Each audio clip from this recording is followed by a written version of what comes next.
Number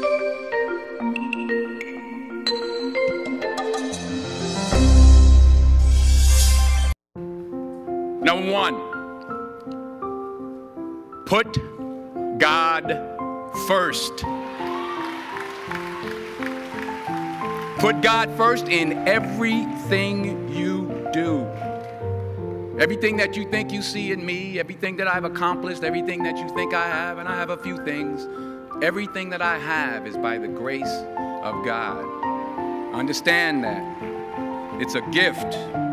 40 years ago, March 27th, 1975, it was 40 years ago, just this past March, I was flunking out of college.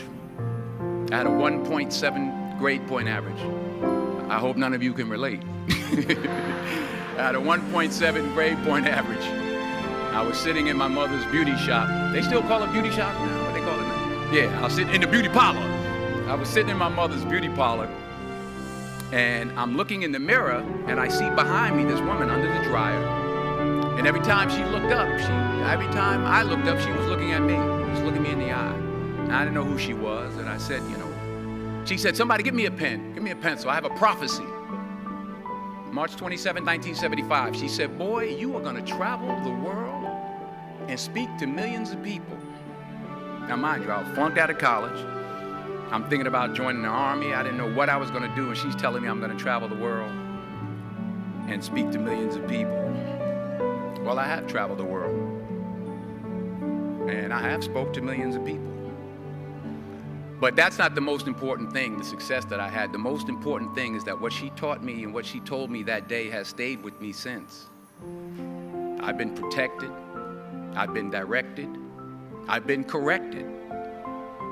I've kept God in my life, and it's kept me humble. I didn't always stick with him, but he always stuck with me. So stick with him in everything you do. If you think you want to do what you think I've done, then do what I've done and stick with God. Number two, fail big. That's right. Fail big. Today's the beginning of the rest of your life, and it can be very frightening. It's a new world out there. It's a mean world out there, and you only live once. So do what you feel passionate about. Take chances professionally.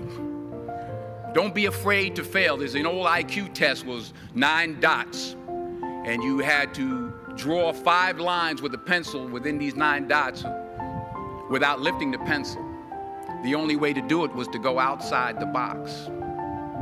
So don't be afraid to go outside the box.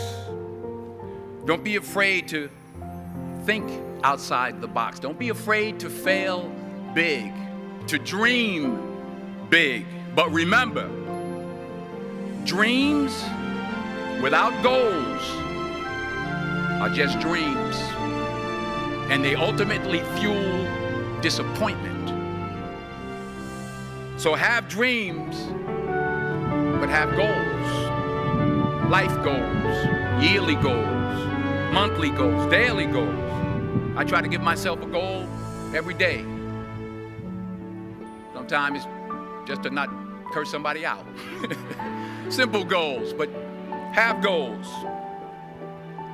And understand that to achieve these goals, you must apply discipline and consistency. In order to achieve your goals, you must apply discipline, which you have already done, and consistency every day, not just on Tuesday and miss a few days. You have to work at it every day. You have to plan every day. You've heard the saying, we don't plan to fail, we fail to plan. Hard work works. Working really hard is what successful people do. And in this text, tweet, twerk world that you've grown up in, remember, just because you're doing a lot more doesn't mean you're getting a lot more done.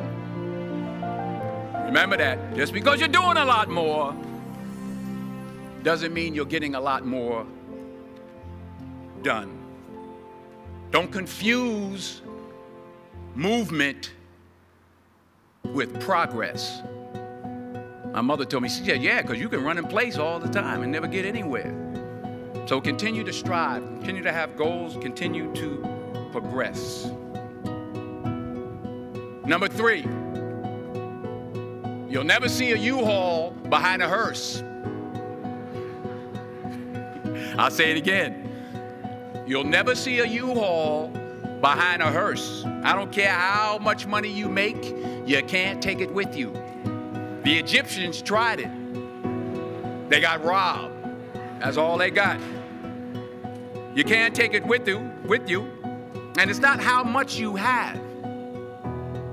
It's what you do with what you have.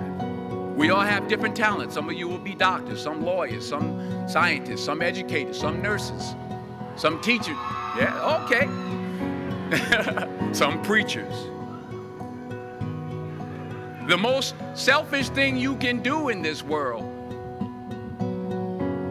is help someone else. Why is it selfish? Because the gratification, the goodness that comes to you, the good feeling that I get from helping others, nothing's better than that. Well, one or two things, but nothing's better than that. Not jewelry, not big house I have, not the cars, but it's the joy. That's where the joy is, in helping others. That's where the success is, in helping others. Finally, I pray that you put your slippers way under the bed tonight, so that when you wake up in the morning, you have to get on your knees to reach them. And while you're down there, say thank you for grace. Thank you for mercy. Thank you for understanding. Thank you for wisdom. Thank you for parents. Thank you for love. Thank you for kindness. Thank you for humility. Thank you for peace. Thank you for prosperity. Say thank you in advance for what's already yours. It's how I live my life. That's why I am, one of the reasons why I am today. Say thank you in advance for what is already yours. True desire in the heart for anything good is God's proof to you, sent beforehand to indicate that it's yours already. I'll say it again. True desire in the heart, that itch that you have, whatever it is you want to do, that thing that you want to do to help others and to grow and to make money, that desire, that itch, that's God's proof to you, sent beforehand already to indicate that it's yours. And anything you want good, you can have. So claim it. Work hard to get it. When you get it, reach back. Pull someone else up. Each one, teach one. Don't just aspire to make a living. Aspire to make a difference.